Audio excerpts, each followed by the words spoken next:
Gloire à Jésus-Christ, puissance à toi notre Seigneur et notre Dieu. Je loue ta fidélité parce que tu es vrai. Je vais célébrer ta bonté, notre Seigneur et notre Dieu. Merci pour ce temps que tu rends possible d'y manifester ta puissance. Enseigne-nous ce matin.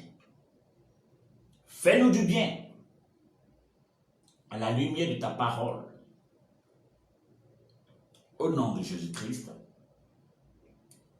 Amen. Alléluia. Gloire et honneur, magnificence et fidélité à notre Seigneur. Notre Dieu veut nous faire du bien ce matin. Il veut nous enseigner. Il y a un thème important que nous allons développer ce matin. Comment le chrétien peut éviter les 4 grands pièges, les 4 grands pièges du diable afin de réussir véritablement sa vie chrétienne. Chrétiens que nous sommes, nous voulons réussir notre vie chrétienne. Mais il y a pas mal de séductions, pas mal de tentations, pas mal de pièges au-devant de nous, souvent qui nous empêchent de réussir notre vie chrétienne.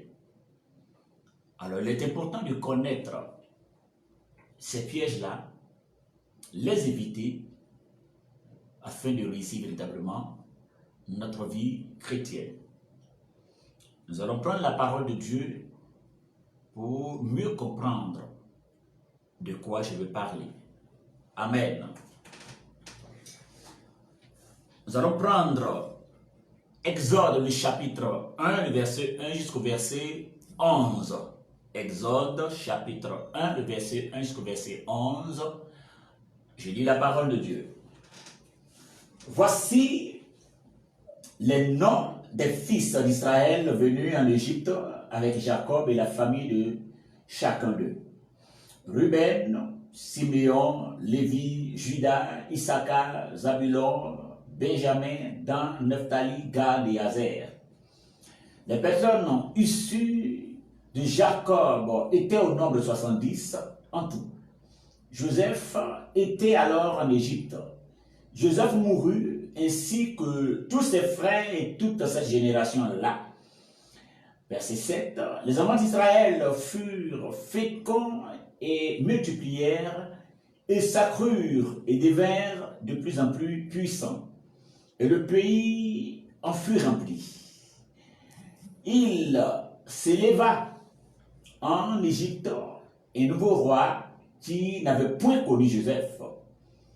Il dit à son peuple, voici les enfants d'Israël qui forment un peuple plus nombreux et plus puissant que nous. Allons, montrons-nous habiles à son égard, empêchons qu'il s'accroisse et que s'il survient une guerre, il ne se joigne à nos ennemis pour nous combattre et sortir ensuite du pays. Et l'ont établi sur eux des chefs de corvée afin de l'accabler de travaux pénibles.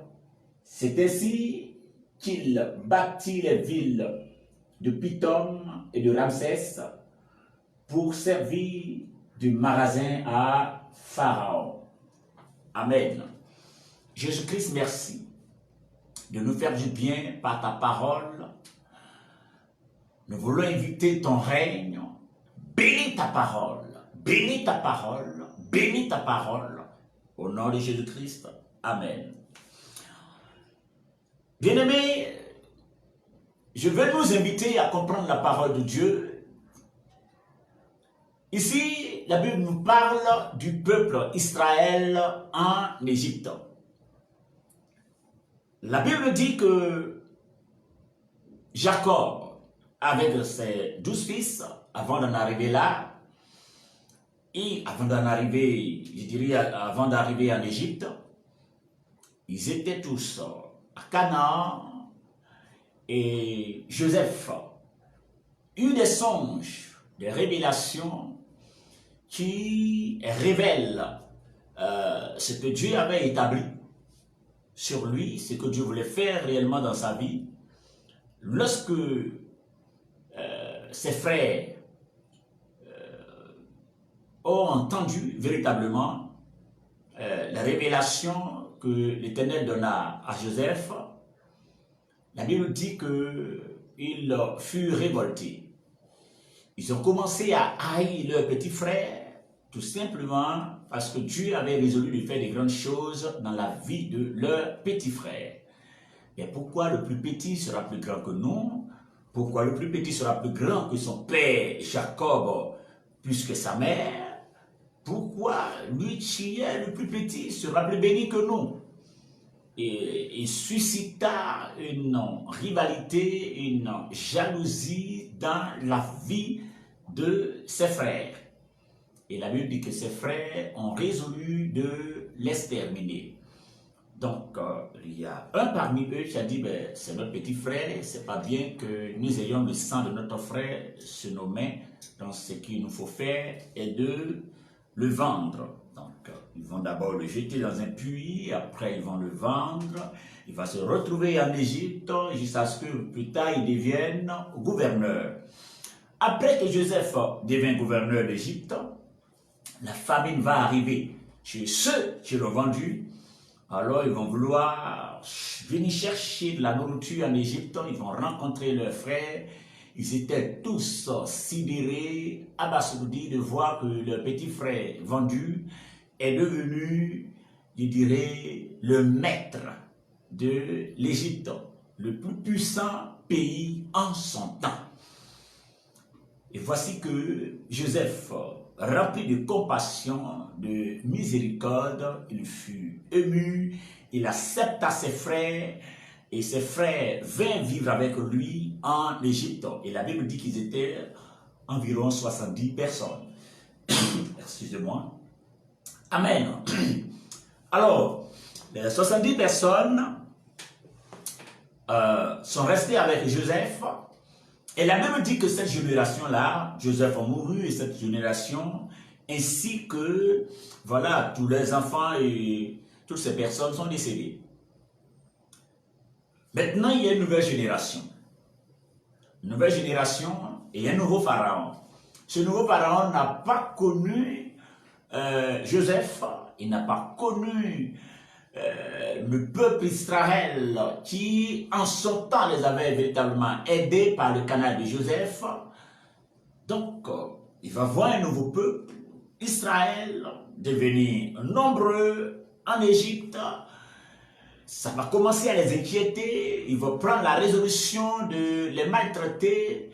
Voilà, sous prétexte que de la manière ils sont devenus nombreux, si il survint une guerre, ces personnes-là allaient s'accrocher, allaient rejoindre leurs ennemis afin de les détruire et sortir du pays. Parce qu'ils ne veulent pas voir ce peuple-là sortir du pays. Pour eux, ils doivent rester esclaves tout le temps. Et la Bible dit qu'ils sont restés dans ça pendant 430 ans. Waouh! Gloire à Jésus-Christ. Et après les 430 ans, Dieu va choisir une personne. Il va sélectionner une personne. Il va porter son choix sur Moïse afin de faire sortir son peuple de l'Égypte. Mais ça n'a pas été de l'eau de rose à boire. Ça n'a pas été facile. Il y a eu un combat, il y a eu des confrontations. Et la Bible dit que Dieu va donner une force et une capacité à Moïse d'expérimenter certaines puissances. Et le Seigneur va envoyer jusqu'à 10 plaies par la main de Moïse.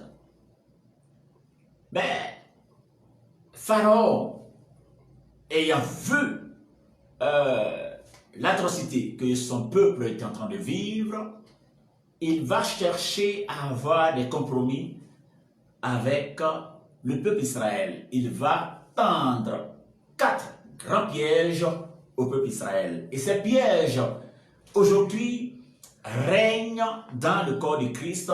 Le diable ne change jamais sa manière d'opérer. De la même manière, il a opéré dans le jardin d'Éden avec Ève. De cette même manière qu'il continue d'opérer aujourd'hui. Il n'a jamais changé sa manière d'opérer. La Bible dit que Pharaon va appeler Moïse cette fois-ci, va lui dire, ben, c'est vrai, vous voulez partir, mais j'ai une proposition à vous faire. Alléluia. Et là, c'est un Exode 8, le verset 21. La première proposition que Pharaon va faire à Moïse. Le premier piège que Pharaon va tendre à Moïse. Et quel est ce premier piège? Pharaon va lui dire, offrez des sacrifices à votre Dieu dans le pays ici où nous sommes. Pendant que Dieu veut que son peuple sorte complètement de l'Égypte. Alors, Dieu établit son programme. Il veut la sortie de son peuple de l'Égypte, mais Pharaon va leur tendre un piège. Pharaon va leur dire de faire autre chose que ce que le Seigneur demande. Et cette autre chose, c'est de leur dire, ne sortez pas. C'est vrai que Dieu veut que vous sortiez, mais ne sortez pas. Vous pouvez faire, voilà, vous pouvez servir Dieu dans le pays ici. Donc, servez Dieu ici. Alléluia. Servez Dieu, vous pouvez faire des sacrifices à votre Dieu. Vous pouvez lui offrir des sacrifices ici, en Égypte. Or, l'Égypte est l'image du monde. Alors, étant l'image du monde, Dieu dit aux chrétiens, sortez du monde. Pharaon va dire aux chrétiens, le diable va dire aux chrétiens, ne sortez pas du monde. Vous pouvez rester dans le monde et faire des sacrifices à Dieu. Vous pouvez rester chrétien charnel. Vous pouvez être chrétien et aimer les choses du monde. Vous pouvez faire vos sacrifices dans le monde. Vous pouvez continuer à aimer le monde. On peut être chrétien et puis bon, commencer à aligner les femmes. On peut être chrétien et puis voler de temps en temps, quoi. On peut être chrétien et puis, voilà, rester dans la médiocrité et faire ce qui ne plaît pas au Seigneur, quoi. On peut être chrétien et offrir des sacrifices à Dieu dans le monde. Alléluia. Vous voyez, le diable ne veut pas que les enfants de Dieu sortent du monde. Il veut tout le temps les maintenir dans le monde. Vous pouvez rester toujours dans le monde. Vous pouvez faire vos sacrifices dans le monde. Voilà, vous n'avez pas besoin de sortir. Voilà, vous pouvez rester là. Vous pouvez être chrétien, mais tu vois, on ne peut pas vivre comme ça au 21e siècle. On ne peut pas rester là comme ça. Il est important d'avoir au moins, voilà, une petite... C'est important, c'est important. Alléluia. Et là, c'est le piège. C'est le piège. Voilà Jésus-Christ. Je vous donne juste un petit témoignage de ce piège. Alors, étant chrétien, Dieu s'est révélé à moi très jeune. Alors, j'avais pris la résolution de ne pas vivre le désordre sexuel. Donc, je suis resté là comme ça jusqu'à 25 ans. Je ne connaissais pas de femme. Et là, j'ai eu une perforation gastrique. Lorsque l'estomac était percé, j'ai été à l'hôpital et après une chirurgie, voici que le médecin me demande mais comment est-ce que tu vis et puis l'estomac peut se percer comme ça. Je dis, ben bon, je suis élevé vie chrétienne, Je vis tranquillement ma vie, quoi. C'est vrai, je consomme des légumes, des fruits. Voilà, je vis une vie un peu comme tout le monde. Mais je n'ai pas de copine, je ne bois pas, je ne fume pas. Je dis, mais attends, lui-même, c'est quel genre de vie toi tu vis? Voilà, au moins sur la terre, quelqu'un, voilà, chaque personne a au moins des vices. Certaines personnes boivent beaucoup, d'autres fument, d'autres, voilà, c'est la femme. Mais attends, vous ne faites rien, rien, rien du tout. Lorsqu'on a moins de 22 ans, qu'on ne connaît pas de femme, il n'y a pas de problème. Mais après 22 ans, voilà, le sperme commence à trop se condenser, on commence à coaguler les spermatozoïdes. Lorsque, voilà, à partir de ce moment, on peut avoir des cas d'azospermie ou oligospermie, c'est-à-dire le sperme devient trop lourd. Donc, lorsque les spermatozoïdes descendent dans ce sperme-là, ça devient comme de l'acide. Donc, il meurt, tu ne peux pas procréer. Donc, tu risques d'avoir de gros ennuis. Et jusqu'à 25 ans, c'est trop là. Donc, il faut commencer à chercher des filles. C'est de ça qu'on parle, le piège. Mais tu peux être chrétien, mais tu peux commencer à chercher des filles, parce que si tu ne cherches pas de filles, c'est pas bien. Tu ne peux pas rester là comme ça. Ne cherche pas de filles, tu ne vas pas pouvoir faire des enfants, parce que tu auras un problème d'azospermie ou oligospermie, tu ne pourras pas faire d'enfants demain, c'est un problème. Le piège. Alléluia. Donc c'est comme ça que le diable œuvre. On ne peut pas rester là comme ça. Oui, c'est vrai, on peut être chrétien, mais il faut offrir des sacrifices à l'Éternel dans le pays. Il faut rester toujours proche du monde. Il faut rester tout le temps dans le monde. Il faut aimer le monde. Il faut être un chrétien charnel. Il faut vivre dans la chair, ça fait rien. Alléluia. Voilà. On peut toujours aimer les choses du monde. On peut être chrétien, mais aimer les choses du monde. Il n'y a pas de problème à cela. Tu peux de temps en temps aller dans des bars, dans des boîtes de nuit, il n'y a pas de problème. On peut être chrétien et puis voilà, vivre, aller dans des bars, dans des boîtes de nuit, souvent, regarder la nudité, bon, il n'y a pas de gros problème, ça ne fait rien. On peut être chrétien et voilà, et s'enivrer d'alcool, ça ne fait rien. De toutes les façons, c'est le cœur qui compte, hein, même si on est ivre d'alcool, il n'y a pas de problème. Voilà, c'est le cœur qui compte, quoi. C'est le piège. Alléluia. Parce que vous savez, il y a des choses, lorsque vous rentrez là-dedans, vous êtes très difficile de sortir de là. Si ce n'est pas la plus grâce de Dieu. Alors vous pouvez vous lancer et périr dans cette situation. Donc, mieux vaut ne pas essayer. Mieux vaut ne pas se lancer dans le péché. On n'a pas besoin d'essayer le péché voir.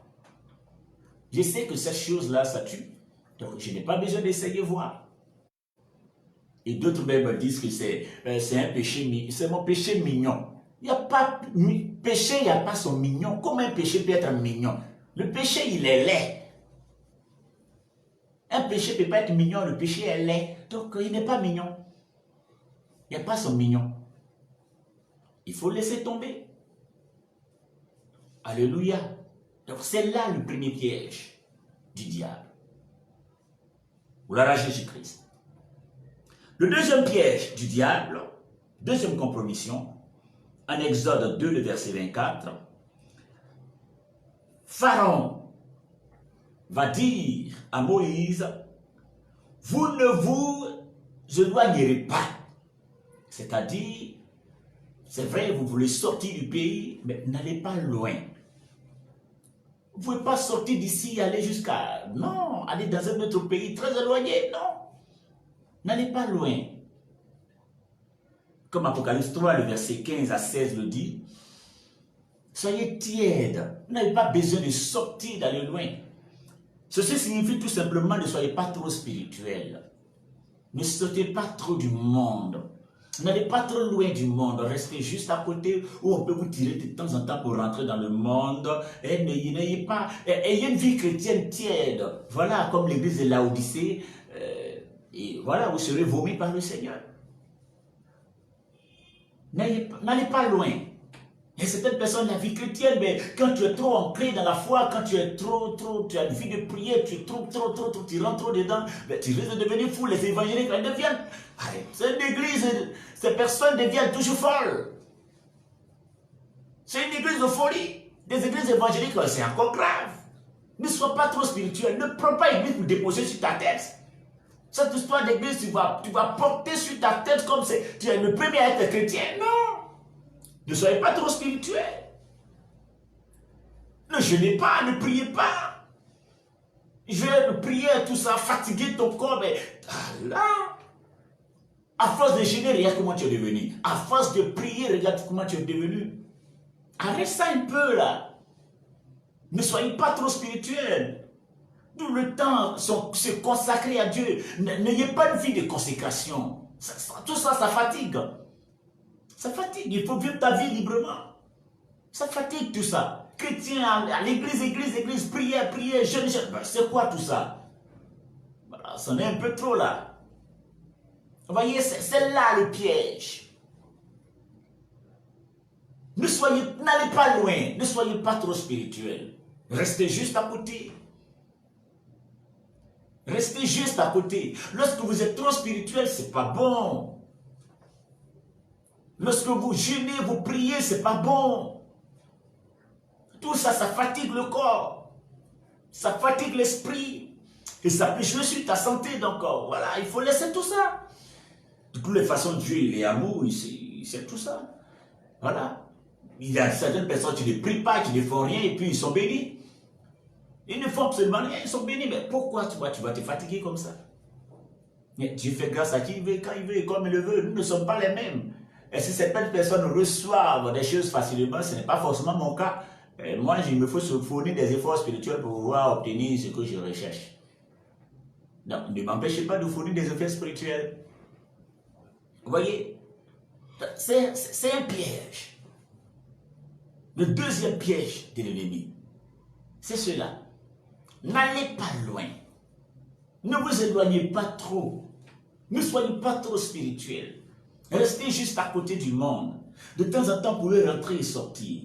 C'est-à-dire, ayez un pied dedans, un pied dehors. Soyez tiède, quoi. Un pied dans l'église, un pied dehors. De temps en temps, tu vas à l'église, de temps en temps, tu vas au bar, de temps en temps, tu vas à l'église, de temps en temps, tu vis ce que tu as envie de vivre, quoi. Tu peux être chrétien et puis bon, baigner dans la pédophilie, c'est pas grave, dans l'homosexualité, c'est pas grave. C'est pas grave tout ça. Alors, Dieu, il est amour, il comprend ça. N'allez pas loin, restez juste à côté. Alléluia. Vous voyez comment est-ce que le diable trompe certaines personnes. Comment il tend des pièges. Amen. Alors, troisième piège, troisième compromission. Il dit, allez, vous les hommes, en Exode 10, le verset 11. Voyez les hommes, que les hommes partent, et que les hommes laissent les femmes, les enfants et leurs brebis. Et ça veut dire tout simplement que vous pouvez aller adorer le Seigneur, vous pouvez aller le servir, mais laissez votre famille derrière, quoi. Vous pouvez devenir chrétien, vous pouvez prier, vous pouvez donner votre vie au Seigneur, mais vous pouvez laisser la famille, c'est pas grave. Vous pouvez aller prier, vous laissez les enfants à la maison, c'est pas grave. Allez-y prier, vous pouvez laisser votre mari à la maison, c'est pas grave. Ou le mari peut aller prier et laisser sa femme, c'est pas grave. Vous pouvez seul être chrétien ou chrétienne et puis bon, laisser toute la famille, c'est pas bien grave. Alors, dites-moi, en quoi est-ce que vous pouvez manifester véritablement de l'amour pour une personne que vous aimez? Lorsqu'on aime une personne, on donne à cette personne ce qui nous est cher.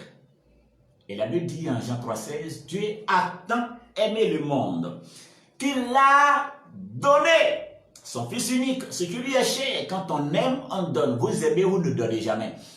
Quand on aime, on donne. Dieu a aimé, il a donné ce qui lui est cher. Vous, vous aimez, vous ne donnez pas. Quand on aime, on donne. Si vous aimez, donnez. Alors que vous aimez votre mari, donnez ce qui lui est cher.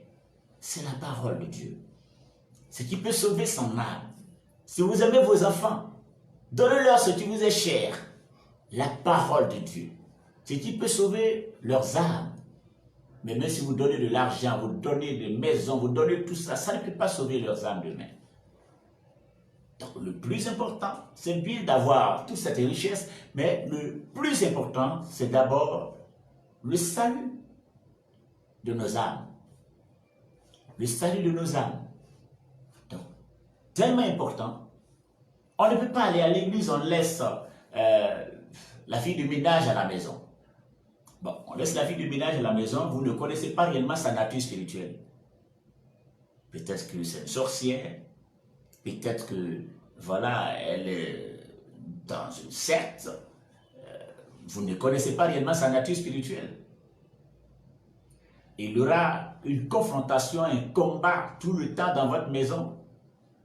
Alors que vous êtes chrétienne, votre mari, c'est un mystique, et vous vivez dans la même maison, et vous ne lui avez jamais parlé du Seigneur, vous ne connaissez pas réellement ce qu'il est, c'est dangereux parce qu'il peut être mystique. Il y a un combat perpétuel dans la maison, parce que la lumière et les ténèbres ne peuvent pas cohabiter.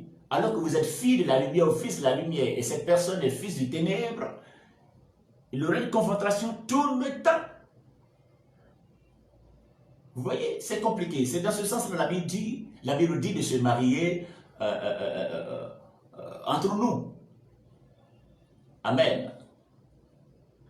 Alors, est-ce que toutes les personnes qui ont déjà épousé des personnes qui ne sont pas chrétiennes doivent les laisser tomber, doivent les abandonner? Non, c'est pas ce que j'ai dit. Mais il est important de leur parler du Seigneur Jésus-Christ. Il est important de prier pour leur conversion. Prier que le Seigneur touche leur cœur et même les évangéliser, leur parler par moments. C'est très important. Gloire à Jésus-Christ. Donc c'est là le troisième piège. L'ennemi. Allez-y, mais laissez votre famille ici. Donc vous partez, vous laissez la famille derrière vous. Vous laissez vos parents. Vous ne leur parlez pas de Jésus. Vous avez honte de leur parler de Jésus. Vous avez même peur qu'on sache que vous êtes chrétienne. Vous êtes chrétien. Vous voyez? Donc c'est important de parler de Jésus à nos parents. C'est important de parler de Jésus à notre famille. C'est important d'amener notre famille à Christ. Le piège est que si cette personne a une mauvaise nature spirituelle, c'est aussi un problème pour vous. Pendant que vous finissez de prier, cette personne aussi invoque des mauvais esprits, et les envoie dans la maison, les esprits viennent, vous les chassez, les esprits viennent, vous les chassez, les esprits viennent, vous les chassez. C'est quel combat qui ne finit jamais. Vous voyez le problème? Donc tout le temps vous êtes en train de reprendre le même combat, une reprise perpétuelle d'un même combat. Et vous allez faire ce combat à vie. Donc, la meilleure solution serait que toutes les personnes qui vivent sur votre toit, vous les amenez en Jésus-Christ. Et c'est pourquoi la Bible dit qu'on ne trouve pas une magicienne, une personne qui fait passer son enfant par le feu dans ta maison. On ne doit pas trouver une sorcière dans ta maison. On ne peut pas être chrétienne ou chrétien et trouver une sorcière dans sa maison.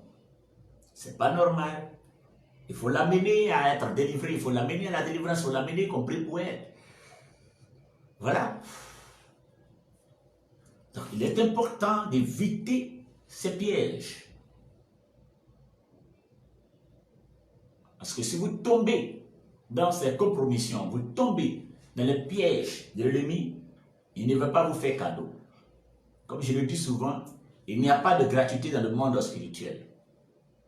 C'est un monde où chaque chose a un prix. Si vous voulez quelque chose, il y a un prix à payer. Il y a toujours un prix à payer. Le Seigneur voulait nous sauver, il a payé un prix cher. Vous voyez? Donc, c'est comme ça que ça fonctionne. Voici la quelques trois pièges que l'ennemi tend souvent aux enfants de Dieu. Le quatrième piège, en Exode 10, le verset 24, la Bible dit que Pharaon va dire à Moïse, voilà, il n'y a que vos bœufs et brebis qui resteront. Vous allez laisser seulement vos biens. Cela signifie que vous allez laisser seulement vos biens et aller adorer le Seigneur. C'est-à-dire, vous pouvez aller adorer le Seigneur sans vos biens. Allez-y à l'église, vous pouvez aller adorer le Seigneur sans les biens. Vous pouvez laisser les bœufs, vous pouvez laisser voilà, les brebis et puis aller adorer le Seigneur. Si vous adorez le Seigneur, les mains vides, ça ne fait rien. Dieu même sait que voilà, c'est pas bien grave. De toutes les façons, il est le Père d'or et d'argent. Voilà, il n'a pas besoin d'argent. Allez-y adorer le Seigneur les mains vides. Laissez les brebis et allez-y adorer le Seigneur. Laissez les bœufs et allez-y adorer le Seigneur. Laissez vos biens et allez-y adorer le Seigneur. Mais comment pourrons-nous adorer le Seigneur sans nos biens? Parce que l'adoration, c'est d'abord s'offrir soi-même en sacrifice à Dieu. Mais après qu'on s'offre au Seigneur, il est important d'offrir aussi nos biens à Dieu, qui montre qu'il est à la première place en toutes choses, qui montre que rien ne peut nous détacher de l'amour du Seigneur.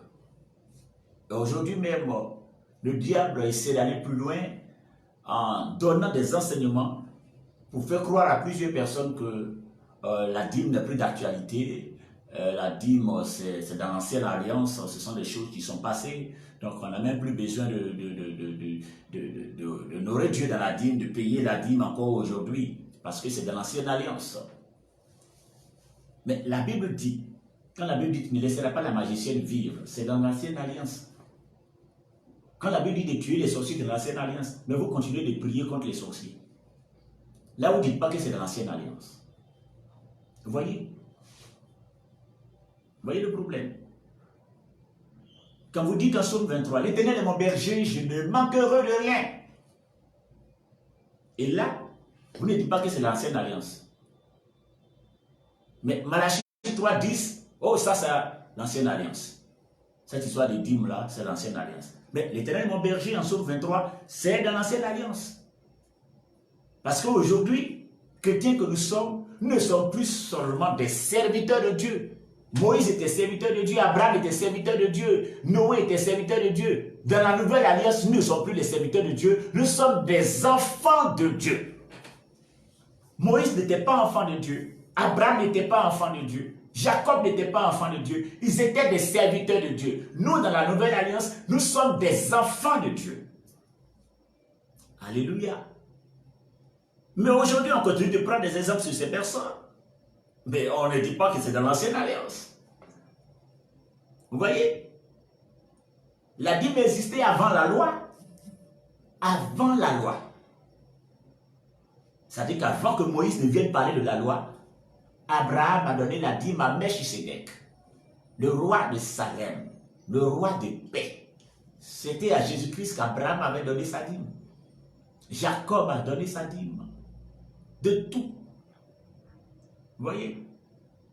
Donc, oh, ça, c'est dans l'ancienne alliance. Dans la nouvelle alliance, les choses ont complètement changé. Vous voyez? Elle dit, mais il y a l'existence de la terre.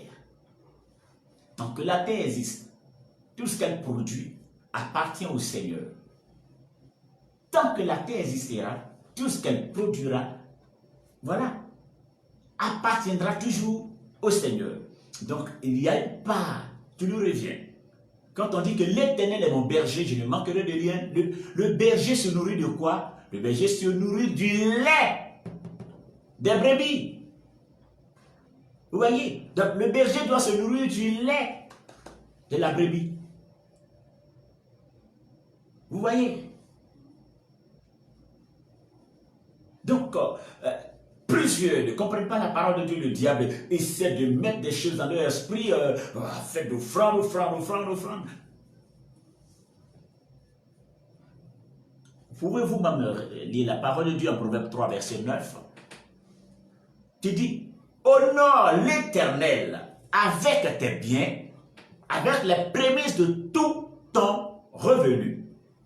Et le verset dit, c'est alors que tes greniers seront remplis d'abondance. Pas seulement remplis, mais remplis d'abondance.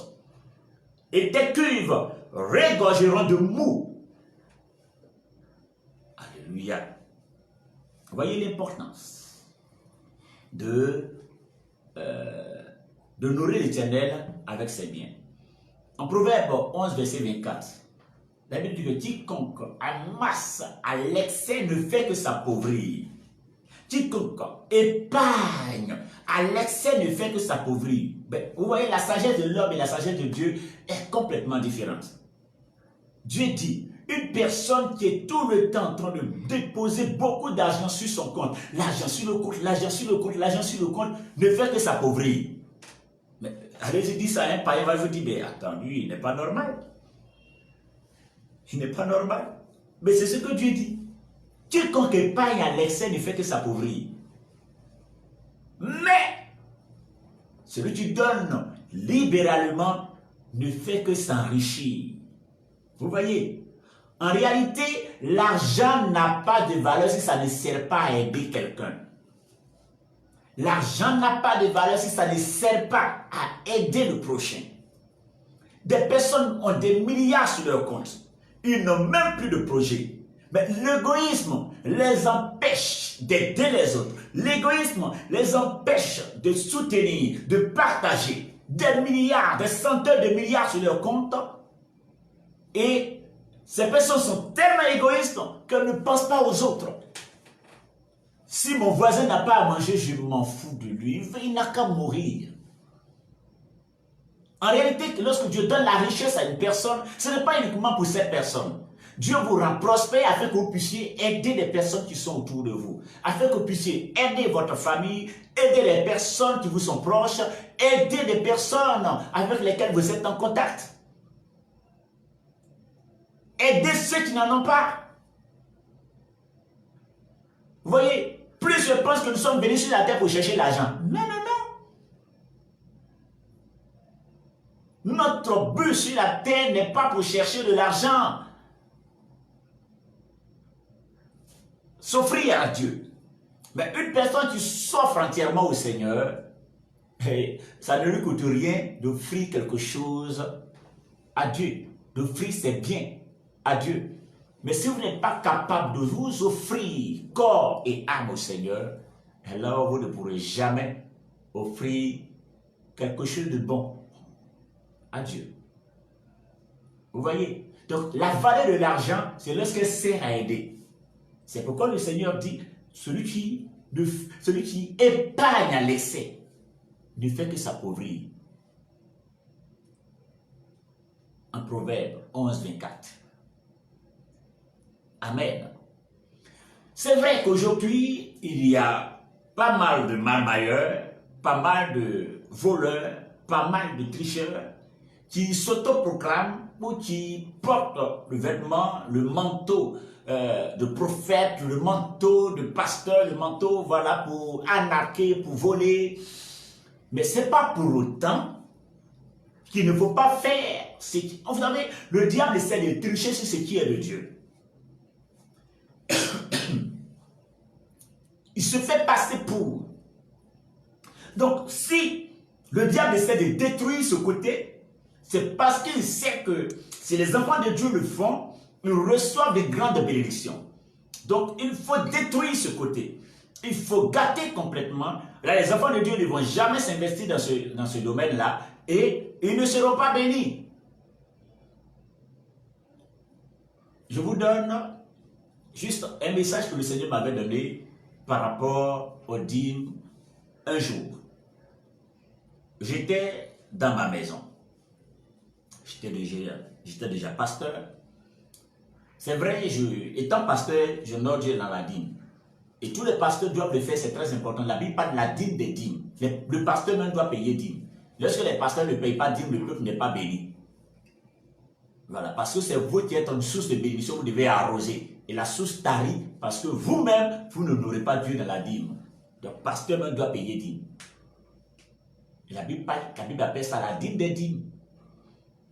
Donc, j'étais à la maison, il dit, ben, Seigneur, je soutiens déjà avec le peu que tu me donnes. Donc, voilà, étant serviteur de Dieu, j'ai plus besoin d'honorer Dieu encore dans la dîme. Et bon, en quoi, la valeur des dîmes, encore si on donne déjà des offrandes. Et l'image que le Seigneur me montre, j'avais une mangue dans un panier. Il me dit, prends la mangue. J'ai soulevé la mangue. Il me dit, avant de manger la mangue, vas-tu tailler? J'ai dit oui. Il y a voilà, certaines parties qu'il me faut jeter, même si je ne taille pas, voilà, le noyau qui est dedans, il me faut extraire et jeter. Il dit ok.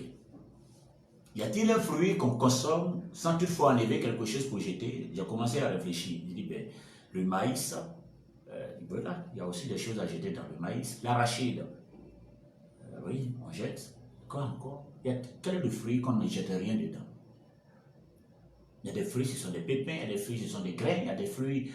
Attends, il y a forcément quelque chose qu'on jette d'un fruit. En tout cas, j'ai examiné, je n'ai pas vu de fruit, on ne jette rien. Je dis, ok. Lorsque vous recevez de l'argent, c'est le fruit de votre travail. Alors que c'est le fruit de votre travail, il y a une peau là-dessus que vous devez enlever. Si vous n'enlevez pas cette peau, et vous consommez ce fruit avec la peau, ça vous crée des problèmes dans le ventre. Imaginez une personne qui mange le maïs avec la peau, avec, je dirais, les zestes, avec le bois qui est là-dedans, ça va forcément créer des problèmes. Ça va créer des problèmes de santé. Imagine une personne qui mange une mangue ou même l'ananas. Vous ne taillez pas l'ananas et vous mangez comme ça. Vous ne pourrez même pas manger. Et si vous réussissez à manger, ça va vous créer des problèmes dans le ventre. C'est comme ça. Alors, lorsque la petite partie qui est dessus, nous n'avons pas enlevé. L'imperfection qui est dessus, nous n'avons pas enlevé. Et nous, quand nous consommons, ça nous crée des problèmes de finances. Donc, on peut travailler, mais il n'y a jamais de stabilité financière.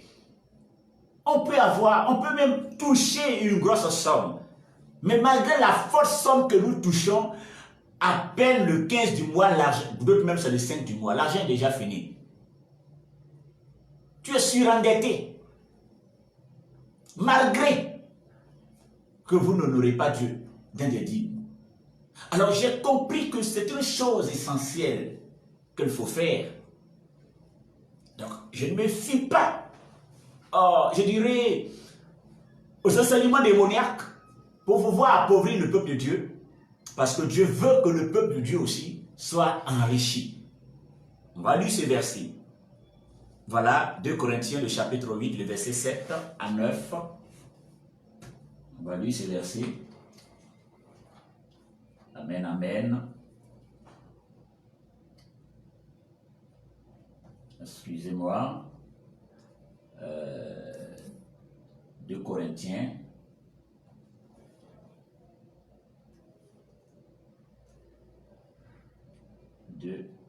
Corinthiens.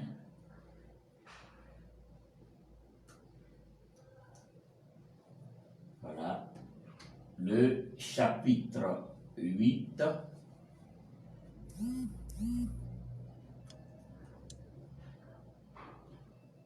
Et le verset 7 à 9. Alors, je lis la parole de Dieu. De même que vous excellez en toutes choses, en foi, en parole, en connaissance, en zèle à tous égards, et dans votre amour pour nous, faites en sorte d'exceller aussi dans cette œuvre de bienfaisance. Je ne dis pas, verset 7, 1, verset 8, je ne dis pas cela pour donner un ordre, mais pour éprouver par le zèle des autres, la sincérité de votre charité. Verset 9. Car vous connaissez la grâce de notre Seigneur Jésus-Christ, qui pour vous s'est fait pauvre, des riches qu'il était, afin que par sa pauvreté, vous fussiez enrichis. Alléluia. Donc le Seigneur veut que nous soyons aussi enrichis à tous les niveaux. Une richesse spirituelle, financière, matérielle. À tous les niveaux, le Seigneur veut que nous soyons enrichis. Il veut que nous soyons enrichis. Mais pour ce faire, qu'est-ce que le verset dit ici? Nous devons exceller d'abord dans cette œuvre de bienfaisance. Alors nous serons enrichis. Œuvre de bienfaisance d'abord, avant d'être enrichis. Vous voyez? Et lorsque vous lisez Deutéronome 28, les 14 premiers versets, remplis de grâce et de bénédiction pour l'enfant de Dieu que nous sommes. Alléluia. Donc, ne vous laissez pas tromper, ne tombez pas dans ces 4 compromis du diable, les 4 pièges du diable. Vous pouvez, voilà, vous consacrer à Dieu, mais ne consacrez pas vos biens à Dieu. Ne consacrez pas tout ce qui vous concerne à Dieu. Servez le Seigneur tranquillement, allez-y à l'église, adorez le Seigneur, chantez, louez, dansez à la gloire du Seigneur. Mais quand il s'agit des biens, fermez le porte-monnaie. Quand il s'agit des biens, bloquez le compte. Quand il s'agit des biens, voilà, fermez tout. Dieu n'a pas besoin d'argent, il est le Père d'or et d'argent. Vous voyez? Mais nous devons démontrer notre amour pour le Seigneur en toutes choses. Amen. Que le nom du Seigneur soit béni. J'espère que nous comprenons ce que le Seigneur veut véritablement nous enseigner. La Bible dit en Psaume 55, le verset 23, « L'Éternel ne laisse jamais le juste chanceler. » Donc, Dieu ne laisse pas le juste chanceler. Il ne laisse pas le juste tomber. Qui est le juste? C'est la personne qui est justifiée par la justice du Christ. C'est la personne qui est inscrite en Jésus-Christ. C'est la personne qui marche, voilà, conformément à la parole de Dieu. C'est la personne qui fait ce que la Bible demande. C'est la personne qui fait ce que Christ demande. Gloire à Jésus-Christ. Alléluia. Et nous dit en Psaume 34, verset 10, « Craignez l'Éternel, vous, ses saints, car rien ne manque à ceux qui le craignent. » La Bible dit « rien ne manque. » Rien. Donc, du moment où je crains le Seigneur, je ne dois manquer de rien. Mais des personnes, oh bon, c'est pas grave, de toutes les façons, on peut aller au paradis dans la pauvreté, on peut aller au paradis avec la misère, donc il n'y a pas de problème. Mais il est difficile pour les riches de rentrer dans le royaume des cieux. C'est le pauvre qui peut aller facilement. Donc il faut vivre une vie de misère sur la terre, et puis tu vas aller au paradis. Aïe, aïe. Quelle est cette mentalité-là? Servons-nous le Dieu de pauvreté, servons-nous le Dieu de misère. Alléluia. Gloire à Jésus-Christ. Donc, il est important que le chrétien, l'enfant de Dieu que nous sommes, nous ne tombons pas dans les pièges du diable. Nous ne devons pas tomber dans les pièges du diable. Ces 4 compromis, nous devons véritablement les éviter. Donc, le chrétien, pour réussir véritablement sa vie chrétienne, doit réellement être un chrétien spirituel, une personne spirituelle, une personne qui aime les choses de Dieu, une personne qui s'accroche au spirituel, une personne qui comprend les choses spirituelles. Alléluia. Donc, une personne qui veut croître spirituellement, qui veut s'offrir réellement en sacrifice à Dieu. Autre chose est que cette personne doit grandir. Il faut grandir, il faut avoir une croissance spirituelle. Après que vous êtes enfant de Dieu, ne restez pas enfant de Dieu, devenez aussi fils de Dieu. Ça encore, c'est un autre enseignement. On est enfant et après on devient fils. Donc, devenez fils de Dieu. Ne restez pas seulement des bébés, des enfants. Non, non, non, non. Il faut grandir. Il faut grandir dans la foi. Il faut chercher à plus comprendre les choses de Dieu. Alléluia. Et après, il faut tout faire pour porter ta famille en Jésus-Christ. Vous savez, deux personnes qui vivent ensemble, si vous deux vous avez la même vision, la même manière de voir les choses, vous avez les mêmes objectifs, vous réussissez mieux votre foyer, vous réussissez mieux votre famille. Amen. Mais si vous n'avez pas la même vision, vous n'avez pas la même compréhension des choses, il vous est très difficile de réussir ce que vous voulez construire. Parce que pendant que M. X veut aller à gauche, M. Y veut aller à droite. Voyez, donc si vous empruntez deux chemins opposés, c'est compliqué cette relation. Et c'est pourquoi il est important de se marier par amour, mais aussi par vision. C'est vrai, nous nous aimons, mais est-ce que nous avons la même vision? Parce que si nous nous aimons, nous n'avons pas la même vision, c'est très compliqué. Très compliqué. Vous finirez par vous frapper. C'est vrai qu'on s'aime, mais moi je veux aller à gauche. Toi tu veux aller à droite. Ça ne peut pas fonctionner. Alléluia. Lorsqu'on veut être dans une relation, il faille qu'on ne fasse pas toujours ce qui plaît à l'autre. On ne fait pas toujours ce qui va plaire à monsieur, on ne fait pas toujours ce qui va plaire à madame. On essaie de faire ce qui va plaire à notre relation. Est-ce que ça peut nous plaire, nous deux? Ça peut nous aider à avancer réellement. Alléluia. Donc c'est comme ça qu'il faut fonctionner pour réussir véritablement sa vie chrétienne. Si vous voulez réussir votre vie chrétienne, il faut plutôt marcher selon la véracité de la parole de Dieu. Il faut plus obéir à la voix du Seigneur. Éviter, voilà, ces compromissions du diable et faire ce que Dieu demande. Il faut servir le Seigneur. Il faut s'offrir. Mais en dehors du fait que vous devez vous offrir, il faut offrir aussi ses biens. Rien ne doit vous empêcher de servir Dieu correctement. Amen. Que le Seigneur vous bénisse, qu'il vous fasse du bien. Du moment où vous avez résolu de vous offrir réellement au Seigneur, de croître, de grandir spirituellement, du moment où vous avez décidé d'aller loin, de laisser le monde et d'aller plus loin, de faire les choses de Dieu, de comprendre le monde spirituel, comment ça fonctionne. Du moment où vous avez décidé de servir le Seigneur, non seulement avec votre âme, votre famille, mais aussi avec vos biens, le Dieu que nous servons ne vous laissera jamais tomber. Sa parole est vraie. Et de craigner l'Éternel, vous, ses saints. Ces saints-là, ce sont des personnes sanctifiées par le sang de Jésus-Christ. Alors que vous craignez le Seigneur, vous ne manquerez de rien.